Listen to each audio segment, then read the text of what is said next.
Hello दोस्तों, मैं हूं आपका दोस्त एडवोकेट शिवेंद्र प्रताप सिंह। आज हम आपको बताएंगे पति पत्नी का जो विवाद है। पति बहुत चाह रहा है कि मैं अपनी पत्नी को रखना चाहता हूं, मैं अपनी पत्नी को बुलाना चाहता हूं, लेकिन वो बिना किसी कारण, बिना किसी युक्तियुक्त कारण के वो मायके में बैठी है। मायके वालों के बहकावे में आकर वो मेरे से विवाद कर रही है, मेरे घर वालों के साथ विवाद कर रही है, गाली गलौज पे आमादा है, परिवार से अलग होने की बात कहती है। तो आपको बता दें ऐसी स्थिति में क्या करना चाहिए। साथ ही साथ आपको ये भी बताएंगे कि अगर आपकी पत्नी विवाद कर रही है और आप बुलाने गए, कई बार ऐसा होता है कि जब पति बुलाने जाता है, राजी खुशी से छोड़ के आया है मायके में, कुछ दिन बाद ये होता है कि भाई अब बुला लिया जाए। तो जब वो फ़ोन करता है बुलाने के लिए, तो पहली बात तो फ़ोन से गाली गलौज शुरू हो जाती है, फ़ोन से लहजा बदल जाता है पत्नी का। उसका तो बदला ही है, उसके मायके वाले उठा के फ़ोन करने लगे, नहीं विदा करेंगे, ये कर देंगे, वो कर देंगे, तुम्हारे ऊपर केस कर देंगे, ज़्यादा करोगे, देश भर की धमकी दे डालते हैं। या फिर पति जब बुलाने गया तो उसके साथ अभद्र व्यवहार होता है, जलील किया जाता है, गाली गलौज दिया जाता है, कहीं कहीं तो ये भी होता है कि पति को मारपीट दिया जाता है। अब लो, ये सबसे बड़ा घिनौना कार्य हो जाता है। भैया, जिसके साथ तुमने अपनी बेटी का विवाह किया, शादी किया, पाँव पूजा, इतने हर्षोल्लास से शादी हुई, राजी खुशी, प्रेम भाव मोहब्बत सब कुछ रहा, बाद में क्या हुआ कि तुमने उसको दे मारा, तो फिर वो व्यक्ति सोचो किस, अगर थोड़ी सी भी उसके पास इज्जत होगी तो वो ससुराल दोबारा नहीं जाएगा। दूसरी बात ये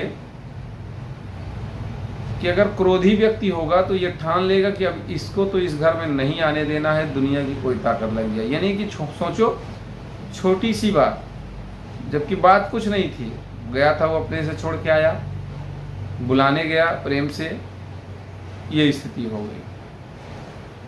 तीसरी स्थिति ये भी होती है, पैसे वाली पार्टी है लड़की के घर वाले, पैसे वाले हैं, पावरफुल लोग हैं, बड़ी ऊंची पोस्ट पे है, तो उनको बैठा के धमका देते हैं कि तुमको जेल भेज देंगे, ऐसा कर देंगे, वैसा कर देंगे, पूरा खानदान बिक जाएगा। माने कुछ भी ऐसा नहीं बचता जो जलील ना कर दिए। बाप को जलील कर देते हैं, पर किसी के पिता को जलील कर दोगे तो वो कैसे बर्दाश्त करेगा।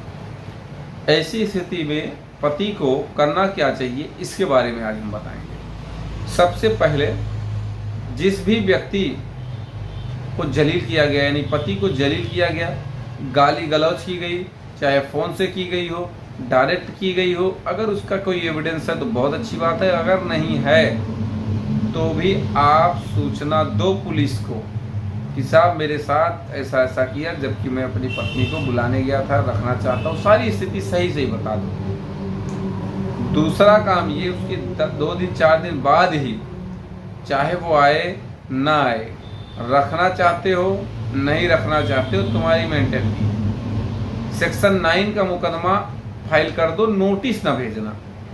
अगर रखना चाहते हो फिर भी ऐसी स्थिति में, और ये चाहते हो मैं ससुराल नहीं जाऊंगा, ये कोर्ट से आए अगर आना है, ऐसी स्थिति में जो दूसरा काम मैं बता रहा हूँ, धारा 9 हिंदू मैरिज एक्ट अर्थात सेक्शन 9 का मुकदमा फाइल कर दो, नोटिस ना भेजो, पत्नी को नहीं पता चलेगा कि तुमने कोई केस किया भी है। जब वो कोई केस करेगी तब नोटिस भेजना, या फिर वो बात अगर बन जाती है तो आके बुला लेना, रख लेना, वो केस विड्रॉ कर लेना, या नहीं जाओगे वैसे भी खारिज हो जाएगा, कोई प्रभाव नहीं पड़ेगा, कोई तुम्हारे ऊपर दिक्कत नहीं आएगी। ये बहुत ही बेस्ट ऑप्शन होता है, बहुत ही अच्छा रास्ता होता है। तीसरी बात ये समझो कि अगर मार पिटाई हो गई है फिर भी तुम अपने घर आके बैठे हो बेशर्म की तरह, तो समझो तुमसे ज़्यादा जलील आदमी कुछ नहीं। ऐसा नहीं है कि मैं तुम्हारी इज्जत नहीं कर रहा हूँ, बेइज्जती कर रहा हूँ पति की, या मैं तुम्हें उकसा रहा हूँ मुकदमा करने के लिए, नहीं, उकसा नहीं रहा हूँ। जो तुम्हें मार पीट दिया है, उल्टा वो तुम्हारे ऊपर केस भी कर देगा, तो अगर तुम सतर्क नहीं रहोगे, तुम होशियार नहीं रहोगे, तो खुद मार भी खाओगे और मुकदमा भी झेलोगे। तो जब तुम मार खा के आए या मार खा गए, तो वहीं बैठे बैठे वहीं मार खाने के बाद तुरंत पुलिस बुलाना चाहिए, पहला काम। वहाँ नहीं बुलाए कोई बात नहीं भाई, वहाँ घर वाले हैं, तुम्हारे ससुराल वाले हैं, लड़ाई झगड़े पे आमादा हैं, कोई मतलब नहीं, जान से मार देंगे, क्या कर देंगे, वो तुम्हारी स्थिति है। तुम अपने घर आओ, अपने संबंधित थाने पे जाओ, FIR दर्ज करा लो। FIR नहीं होती तो कोर्ट में जाओ, लेकिन इसकी सूचना जरूर देना। बाद में क्या होता है, देखो पत्नी जब केस कर देती उसके बाद पति कहता था मैं बुलाने गया था, ये लोगों ने मुझे मारा, तुमने क्या किया? सीधे जज साहब पूछेंगे तुमने किया क्या? कहीं एप्लीकेशन दी? नहीं दिया। कोई FIR किया? नहीं किया। कोई सूचना किसी को दिया? नहीं दिया। तो किया क्या? कैसे मान ले मारा पीटा? सबूत रखे हो लेकिन कोई नहीं मानेगा। तो इसलिए टाइम पे काम करो। कोई और सवाल शेष रह गया, स्क्रीन पर चल रहे नंबर पर फ़ोन करके जानकारी ले सकते हैं, या फिर कमेंट बॉक्स में आप कमेंट करके अपने सवालों के जवाब ले सकते हैं। उम्मीद करता हूँ, आशा करता हूँ आज का यह वीडियो आपको बेहद पसंद आया होगा। अगर वीडियो पसंद आए तो वीडियो को लाइक करें, शेयर करें। YouTube channel Shivendra high court को जरूर सब्सक्राइब करें।